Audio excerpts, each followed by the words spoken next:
पतचरा श्रावस्ती नगर के एक सेठ की पुत्री थी। किशोरावय होने पर वह अपने घरेलू नौकर के प्रेम में पड़ गई। जब उसके माता पिता विवाह के लिए उपयुक्त वर खोज रहे थे, तब वह नौकर के साथ भाग गई। दोनों परिपक्व पति पत्नी एक छोटे से नगर में जा बसे। कुछ समय बाद पतचरा गर्भवती हो गई। संध्या को अकेले पाकर उसका दिल घबराने लगा और उसने पति से कहा, हम यहाँ अकेले रह रहे हैं, मैं गर्भवती हूँ और मुझे किसी की सहायता की आवश्यकता है। यदि आप आज्ञा दे तो मैं अपने माता पिता के घर चली जाऊं। पति पतचरा को उसके मायके नहीं भेजना चाहता था, इसलिए उसने कोई बहाना बनाकर उसका जाना सत्यात कर दिया।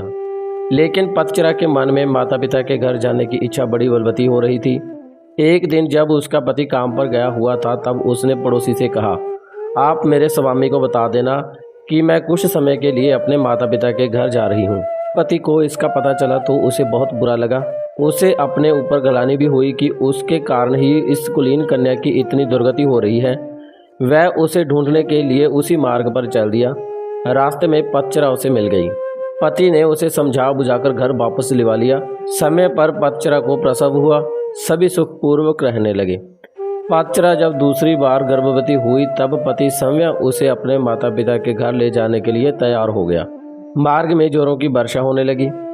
पतचरा ने पति से कहा कि वह किसी सुरक्षित स्थान की खोज करे। पति झाड़ियों से होकर गुजर रहा था, तभी उसे एक विषधर सांप ने काट लिया और वह तत्क्षण मृत्यु को प्राप्त हो गया। पतचरा अपने पति की प्रतीक्षा करती रही और ऐसे में ही उसे प्रसव हो गया। थोड़ी शक्ति जुटाकर उसने दोनों बच्चों को साथ लिया और पति को खोजने निकल पड़ी। जब उसे पति मृत मिला तो वह फूट फूट कर रोने लगी, हाय मेरे कारण ही मेरे पति की मृत्यु हो गई है।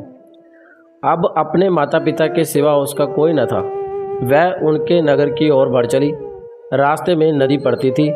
उसने देखा कि दोनों बच्चों को साथ लेकर नदी पार करना कठिन था, इसलिए बड़े बच्चे को उसने एक ही किनारे पर बिठा दिया और दूसरे को छाती से चिपकाकर दूसरे किनारे को बढ़ चली। वहां पहुंचकर उसने छोटे बच्चे को कपड़े में लपेटकर झाड़ियों में रख दिया और बड़े बच्चे को लेने के लिए वापस नदी में उतर गई। नदी पार करते समय उसकी आंखें छोटे बच्चे पर ही लगी हुई थी।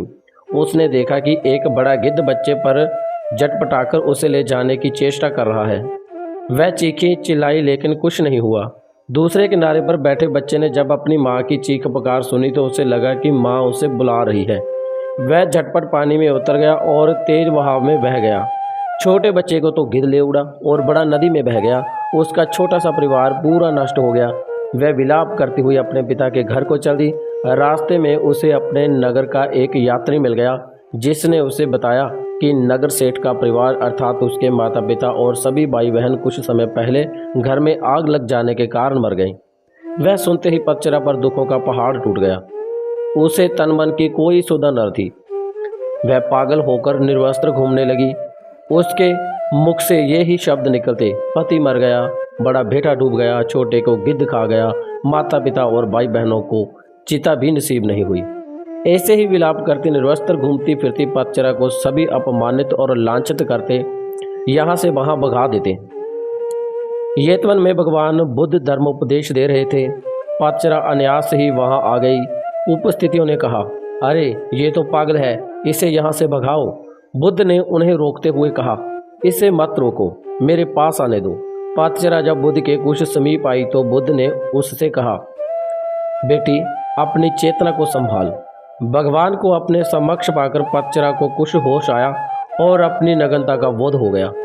किसी ने उसे चादर से ढक दिया। वह फूट फूट कर रोने लगी। भगवान, मेरे पति को सांप ने डस लिया और मेरे छोटे छोटे बच्चे मेरी आंखों के सामने मारे गए। मेरे माता पिता बंधु बांधव सभी जलकर मर गए। मेरा अब कोई नहीं है, मेरी रक्षा करो।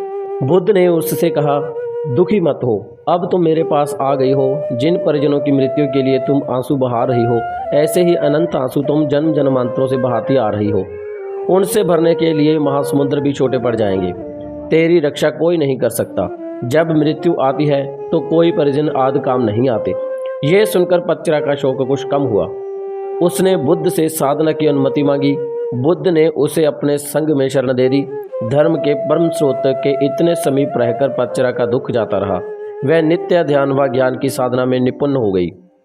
एक दिन स्नान करते समय उसने देखा कि देह पर पहले डाला पानी कुछ दूर जाकर सूख गया, फिर दूसरी बार डाला गया पानी थोड़ी और दूर जाकर सूख गया और तीसरी बार डाला गया पानी उससे भी आगे जाकर सूख गया। इस अत्यंत साधारण घटना में पच्चरा को समाधि का सूत्र मिल गया। पहली बार उड़ेले गए पानी के समान कुछ जीव अल्पायु में ही मर जाते हैं। दूसरी बार उड़ेले गए पानी के समान कुछ जीव मध्यावयता में चल बसते हैं और तीसरी बार उड़ेले गए पानी के ऐसे कुछ जीव अंतिम वयस में मरते हैं। सभी मरते हैं, सभी अनित्य हैं। ऐसे में पच्चरा को ये भान हुआ जैसे अनंत करुणावान प्रभु बुद्ध उससे कह रहे हैं, हाँ पटाचरे, समस्त प्राणी मरण धर्म है। इस प्रकार पच्चरा उन बौद्ध साधिकाओं में गिनी गई जिनको निह प्रयास ही एक जीवन काल में ही निर्वाण प्राप्त हो गया। दोस्तों, आपको अगर ये कहानी अच्छी लगी तो चैनल को सब्सक्राइब जरूर कर लेना। आने वाली कहानियाँ और भी अच्छी हैं